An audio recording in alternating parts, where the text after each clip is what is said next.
Moon Knight, the new Marvel TV series on Disney Plus, starring Oscar Isaac and Ethan Hawke also in there. So Yeah. you got two big stars right at the top, right at top billing.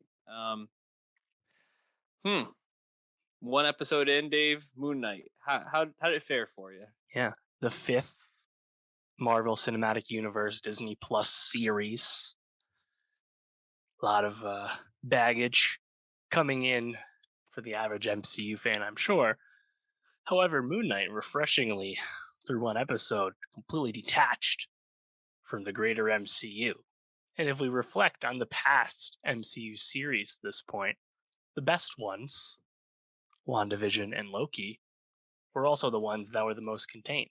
The ones that were most indebted to continuity and connecting to other movies and setting up future stuff were the ones that suffered the most. Hawkeye and Falcon and the Winter Soldier. So Moon True. Knight seems to at least have its own identity, be doing its own thing.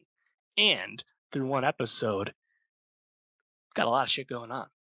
You know, A lot of kind shit of going on. weird, kind of funky, kind of perhaps a unique point of view in the MCU. Of course, it's too early to say that, but the fact that it's perhaps possible is appealing to me. So the fact that it's just kind of weird, and Oscar Isaac's given multiple performances playing, the alter ego of Moon Knight was a character with dissociative identity disorder. Like, the fact that it's got all that kind of shit going on, it's like, okay, you know what? For an MCU thing, there might be something to this one, but we'll see.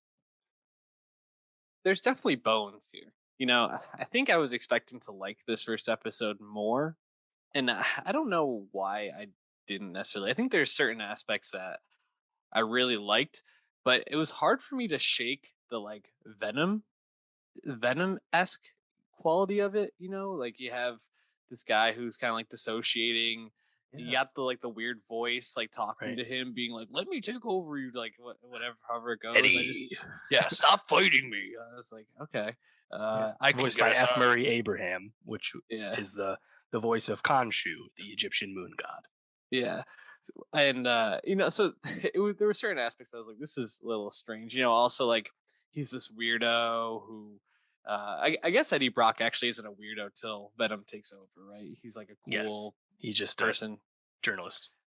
Yeah, and Stephen Grant's just a big weirdo. But that part also is always funny. Like Oscar Isaac, this like super handsome dude who obviously is Mm. like super smart, working in this museum. Like, oh yeah, everybody thinks he's a huge loser. No one wants to like hang out with him. But I guess he does get that date in the first Yeah, like 10 honestly, minutes, so right?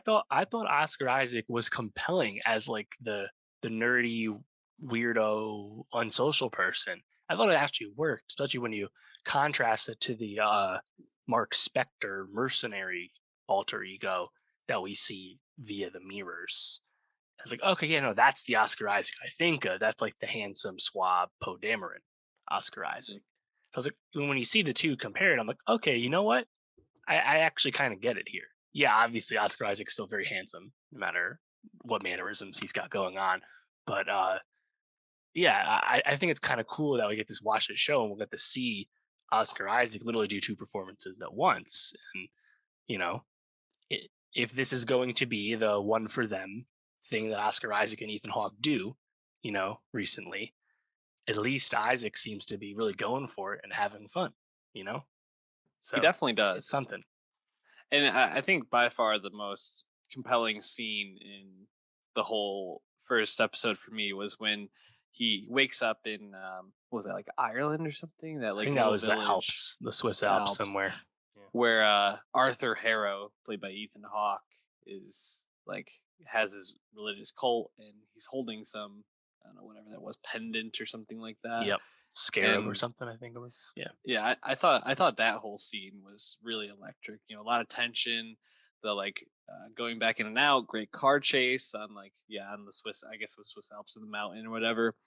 Thought that was all really really fun. Also liked some of the setup, when they're in the museum and you get to see him like at his house, like the shackle around his ankle and the sand around his bed, all that stuff. I think that's definitely like Right. it's intriguing. Yeah. Well, So it skips the origin story. That's what I like right, about it too. He's already got the two identities. He's already being Moon Knight in a certain sense. We're gonna He's get that he origin story though. Yeah, we'll see. You know it. He already has the sleepwalking problems, Yeah. or he thinks are sleepwalking problems, right? So like I like that we're being thrown in there.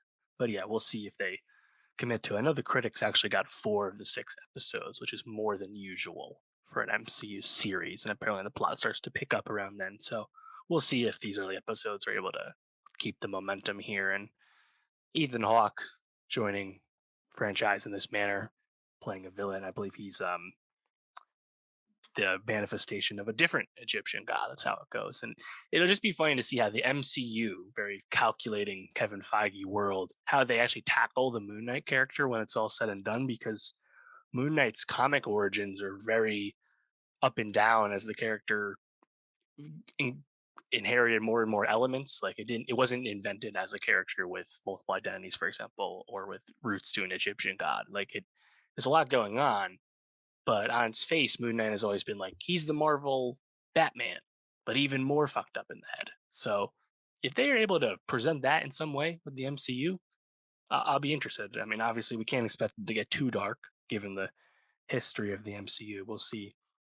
One other thing that I find interesting is series was developed by Jeremy Slater, who previously had done work in developing Umbrella Academy for Netflix. Directed some of these episodes. The direction for some of these episodes was done by Mohammed Diab, who is an Egyptian director.